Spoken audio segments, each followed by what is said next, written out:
குறுகிய காலத்தில் அதிக கடன் பெற்று முறையற்ற முதலமைச்சர் மு.க.ஸ்டாலின் என அதிமுக முன்னாள் அமைச்சர் எம்.சி. சம்பத் விமர்சனம் செய்தார்.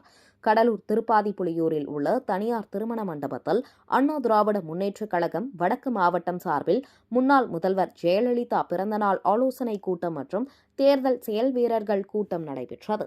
கூட்டத்திற்கு முன்னாள் அமைச்சர் மற்றும் வடக்கு மாவட்ட செயலாளர் எம்.சி. சம்பத் தலைமை தாங்கினார். கூட்டத்தில் பேசிய அவர், இது தேர்தல் ஆண்டு, எடப்பாடி பழனிசாமியை மீண்டும் முதல்வராக ஆக்க அனைவரும் ஒன்றிணைந்து உழைக்க வேண்டும் என்றார். மேலும் திமுக ஆட்சி மீது குற்றச்சாட்டுகள் முன்வைத்து ஜெயலலிதாவிற்கு பிறகு திறமையான தலைவர் எடப்பாடி பழனிசாமிதான் என தெரிவித்தார். இக்கூட்டத்தில் முன்னாள் அமைச்சர் எம்.சி. தாமோதரன் உள்ளிட்ட பல்வேறு நிர்வாகிகள் கலந்து கொண்டனர்.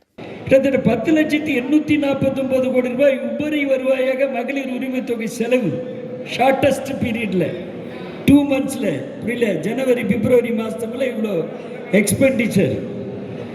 ஒட்டுமொத்தமாக தமிழகத்தை ஒரு சீர்கேடான நிலைமைக்கு, ஒரு தாழ்ந்த நிலைமைக்கு, மற்ற மாநிலத்தை ஒப்பிட்டு பார்க்கும்போது ஒரு முறையற்ற, ஒரு நிர்வாகத்திறனற்ற ஒரு முதலமைச்சரை கண்ட தமிழகம் அந்தோ பரிதாபம்.